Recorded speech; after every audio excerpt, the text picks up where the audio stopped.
The presentation today is based on the paper that I co-wrote with Corey Allen and Susie Kerr at Motu. It's called Value and Culture, and in it we take an economic approach to thinking about what value culture has to play in society.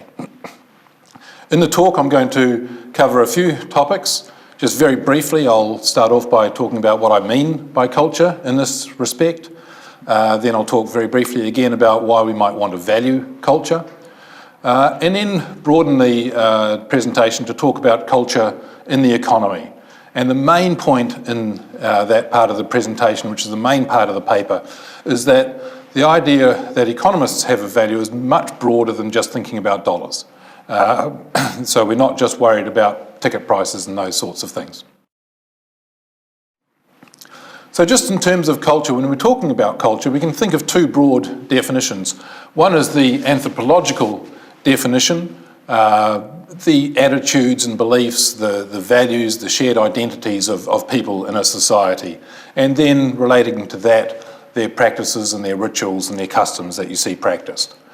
And then there's a more embodied definition of culture, and it's the one that we will be concentrating on. And essentially that's the activities and the products that embody the anthropological definition. So it's parts of culture that are a little bit more tangible that we can look at. Now this embodied definition and in terms of culture is a very wide definition that we're going to be looking at. It includes heritage objects, it includes arts activities, and the arts activities can be from the very sort of high arts of the sort of traditional European culture that one might think of, but including all aspects of the arts of all societies. And then finally, we'll also be including sporting activities, and in New Zealand in particular, as in some other countries, of course, sports is a major manifestation of our culture. So when we're talking about culture, we're talking about all of these different areas. Why might we want to study the value of culture rather than just saying it's self-evidently beneficial? Well, one of the most important reasons is to inform policy makers. We might want to discuss whether government should spend more or less overall on the cultural sector. And then even once we've decided that, we must ask, well, given that resources are scarce and governments can only spend so much, which activities should they support? It's clear they can't support all the different aspects of culture that they'd like to support, so they have to think of ways of prioritising their support. Another way of thinking about the topic is to say, well, what beneficial things would not happen without government support? And I've got a few examples here. The Waitangi Treaty Grounds is what economists would call a public good. They require maintenance, etc. Maybe that requires government support. The push-play program, which related to physical activities, may require support because people may just have bounded rationality. They may not know completely what's good for them. The Sistema Aotearoa project, encouraging children into music, etc., may have externality benefits. Those children may go on to become better citizens or appreciative of a wider range of cultures than they would otherwise be without support. And the tutus on tour, the ballet example, there may be unequal access to cultural activities now. So these sorts of things may require government support and have economic value, which we'll talk about. So when we're thinking about culture in the economy, sometimes people say, well, how big is the cultural sector? It might be just a measurement issue. By itself, that's not a particularly interesting subject. It's worthwhile knowing that, but sometimes we try and get a bit more detail. You might often see some impact analyses that attempt to address the contribution of a specific event. And for instance, you'll see a headline in the newspaper that reads something like, "The Arts Festival brings $56 million boost to Wellington." It's an impact analysis of the sorts of effects on expenditure in a city that an arts event or other cultural event might bring. Now, of course, it's useful to know when we have an event how many people came to it and who they were and what the effects were, but those sort of analyses are actually far from the full story. They're only a very incomplete part of the economic value that might stem from an event. And actually they miss the point of why we want cultural activities in the first place. Cultural activities are at least as important for their non-market benefits, probably far more important for their non-market benefits, as they are for their market benefits. And so we must consider all the benefits that a cultural activity will bring. So how do economists define value in general? Normally, we would tie it back to an individual's perception of their well-being. We assume that people know their own preferences, what they like, both now and also have some judgment about what they would like into the future. And it can be all sorts of things that they might like. They might be involved in voluntary work and restoring heritage sites that gives them some joy. They may be based in a theatre company, a little community theatre company, which may or may not sell tickets. It may have a market activity in terms of selling tickets, or it may have a non-market activity just in terms of people turning up. These all contribute to the people's well-being, and so all have value. Once we've worked out what each individual values, of course, we then have to make some judgment for society as to how much value is added by these various activities. So we have to aggregate the preferences together, the outcomes together, to get an overall benefit for society. And as I'll discuss later on, that involves quite a lot of subjectivity. So how does culture affect well-being? In other words, people's utility, as economists would call it, or what people value. Well, if we want to look at total economic value, which is what we're going to be interested in, there are lots of different aspects to consider. So let's take them one by one. First of all, we can think of use value, which is the value that accrues to a person by actually experiencing a particular activity or event. And if that activity or event is an event that's sold in the market, where there's actually a dollar price attached to the tickets or whatever, then we call it a market use value. So an example would be is if you've bought tickets to go to the local theatre or to a concert, and you are enjoying a cultural event, you have a use value because you're there, and it's a market use value because you've paid for your ticket. That's often what we think of as, or what people often attribute the economic value as being, but it's only one very small component.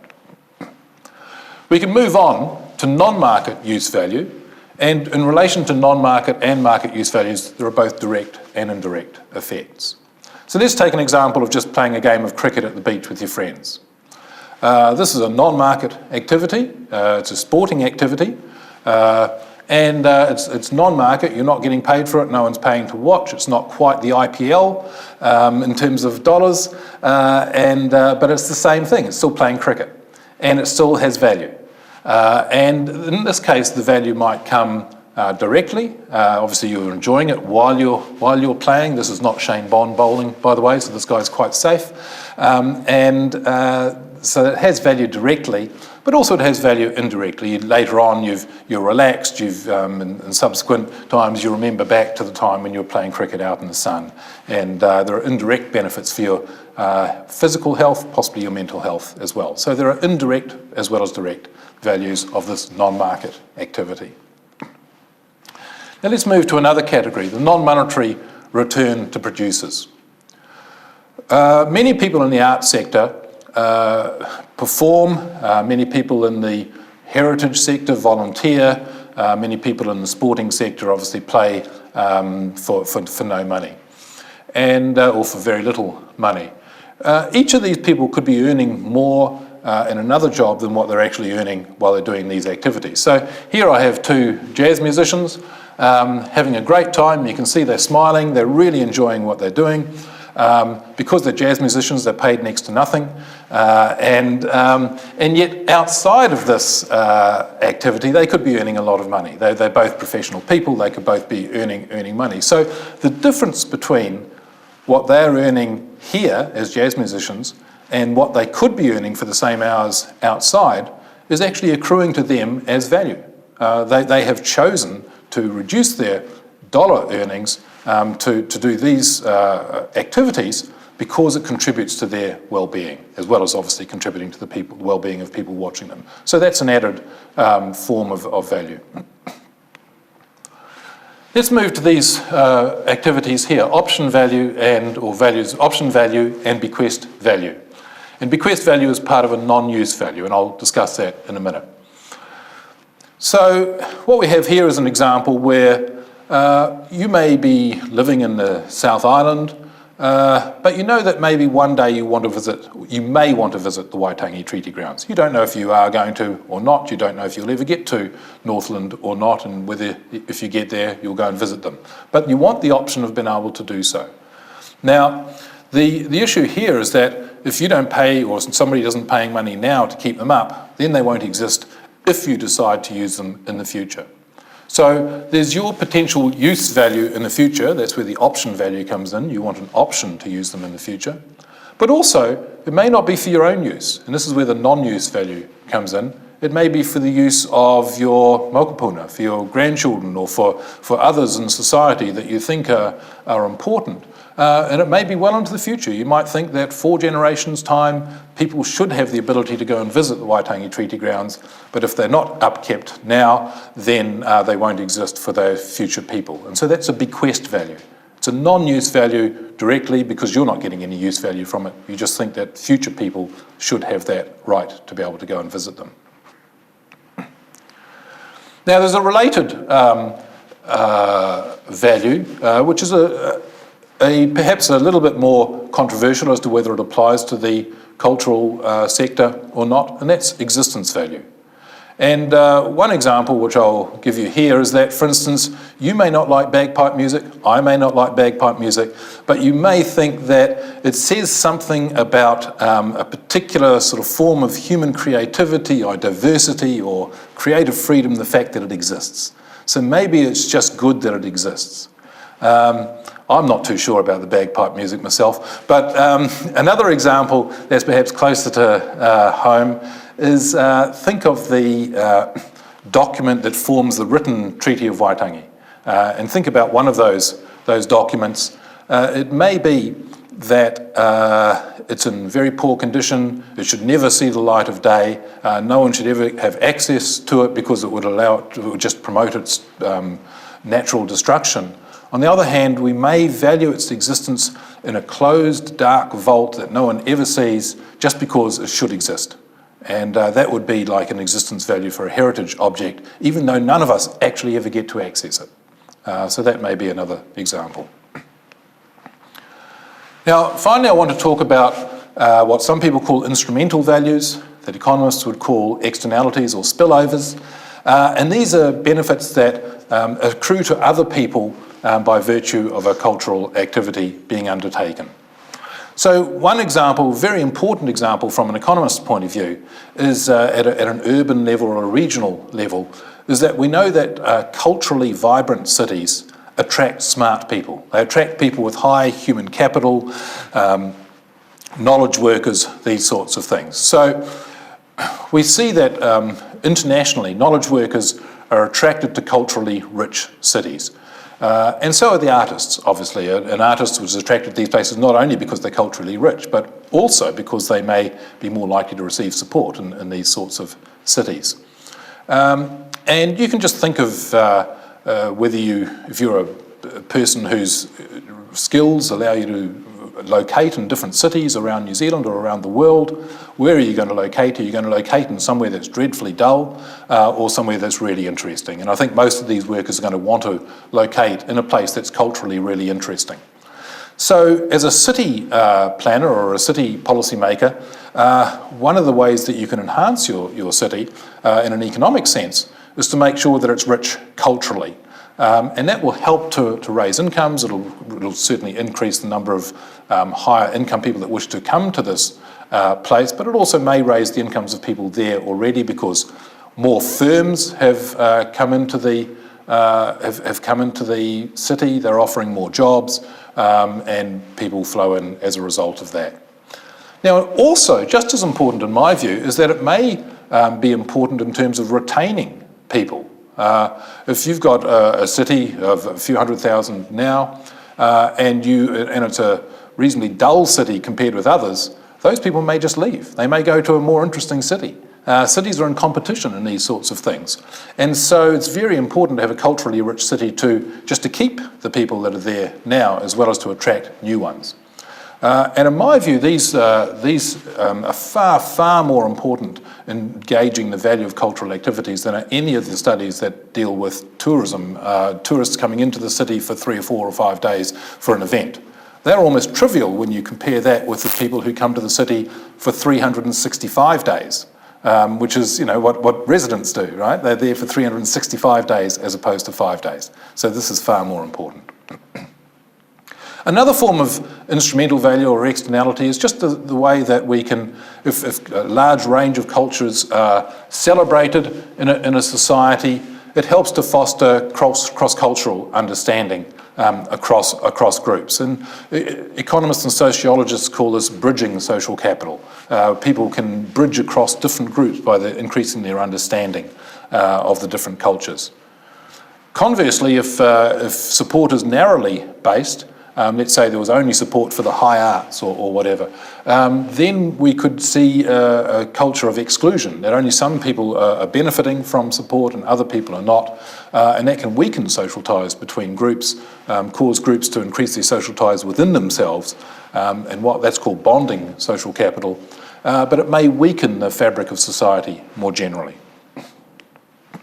So all of these different types of value sum to economic value. So as an economist, when I'm thinking of value, I'm thinking about the totality of all these different things, non-market as well as market, future as well as current, things that accrue to the individual as well as to society more generally. How do we measure this? Well, this is where it does get a little bit tricky. Typically, we would try, first of all, as economists, to look at what people actually do, and we call that revealed preference. People reveal their preferences. So we can obviously look at ticket sales for events, but even those are not an exact measure of the value that people place on an event. For instance, I may go along to a concert and the ticket is $50, and I'll pay the $50, but if I was prepared to pay $200 to see the same concert, the value to me is actually $200, not $50. So the ticket price in that case understates the value. On the other hand, some people may not be able to afford to go. They might only be able to afford to pay $30 and they don't go. But if the event is not sold out and there is empty seats there, actually that would have added $30 in value to those people if they would have been allowed to go. So that's, again, the ticket value is not an exact measure of value. Private funding for events, sponsorship and the like is a form of, reveals that people see indirect benefits from an event, so that's a form of measure of value. Again, we can measure the gap between what artists earn as artists and what they could earn outside, which could be very substantial. And we might get some indirect measures from things like the price of central city apartments. People pay a lot to be downtown where the buzz is. And that might be a measure of how much they're prepared to pay to be close to the cultural event. Or we might look at how much people are prepared to pay to come from a distance to a particular site, and that's a measure of what they would be prepared to pay to see this place. People might be prepared to travel quite a long distance to see Auckland Museum or Te Papa or whatever, and that cost shows how much they value the site. Now, these kinds of measurements don't handle non-market values very well, so in those cases we have to ask. So that takes us to some other types of approaches, stated preference approaches, where we can ask people how much they like things. Done in a naive sense, that can give quite an overestimate of value. If you ask somebody just, how much would you be prepared to pay for this, and there's nothing that they have to give up in return, it will be an overestimate. But if we actually structure the question so that we look at whether, which activities do people like the most, and in particular, what trade-offs are they prepared to make? How much of this would you be prepared to have relative to something else, relative to taxes or relative to other events? Then we can actually get a much more refined estimate of how much particular activities or sites, etc., are worth. Neither of these approaches, the revealed preference or stated preference approaches, adequately captures the external benefits, the instrumental values, and so we have to look at some other ways of looking at that. I won't get into those today in detail. Once we've worked out what each person values, we then have to add it up to aggregate it to get some societal measure for how beneficial was this. So we have to look at which groups benefit. And that's useful in itself, obviously, knowing just directly which groups in society benefit most from these different activities. And that may help policymakers directly. But also we have to then aggregate across the various groups. And this is where subjectivity comes involved. We can't just say $1 spent by a poor person is equal to $1 spent by a rich person, because a rich person has got a lot more dollars to spend. And the distribution of income to start with actually determines how much a poor person can spend on culture versus how much a rich person can spend on culture. So there have to be some subjective judgments as to how we weight these different people in our calculation. There's no right way of doing this. There are some issues with all these techniques, and I won't go into them in detail, but it is, for a start, as economists, we would normally assume that people have full knowledge of their own preferences, and that both now and into the future. Now, that's not a bad approximation for many things, but when it comes to some aspects of the arts, especially arts that are changing rapidly, maybe some specialists may have better knowledge. For instance, in the field of music or the visual arts, trends change quite quickly. I don't know that a new form of music I'm actually going to enjoy in 3 years' time because I've never heard it. And yet a specialist who's on the ball, knows what's happening, may say, yeah, this is going to be the new happening thing, this should be supported, because actually in 3 years' time people are really going to want to be into this, but if we don't have anything in New Zealand happening on this front now, we're going to be behind the 8 ball. So there could be some room for expert judgment here to supplement what people think themselves. There's some other issues that we assume that we can compare different kinds of values, and in many cases we can, but something like the virtue of national identity versus just having a good night out. Maybe they're quite hard to compare with each other, so maybe some value judgments are in there. Again, all estimates are imprecise, we have to expect that, and there's nothing that we can say about who should receive the benefits. That's a value judgment. Let me just give you one example of how we can bring a number of these things together. And I'll use the example of the treaty grounds together and the different sort of forms of ways that we can think of these things in terms of calculating value. So we could say, okay, what's the payment to enter in terms of especially foreign citizens have to pay to enter? So that's a market use value.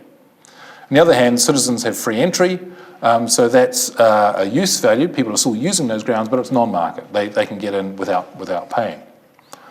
There may be future value derived from past entry. There may be a school party has gone to the treaty grounds, and in future those people actually in 10, 20, 30 years' time remember some of the aspects that they were taught at the time that they went to the treaty grounds. So there's a future value derived from those people. That's an indirect value derived from the use value.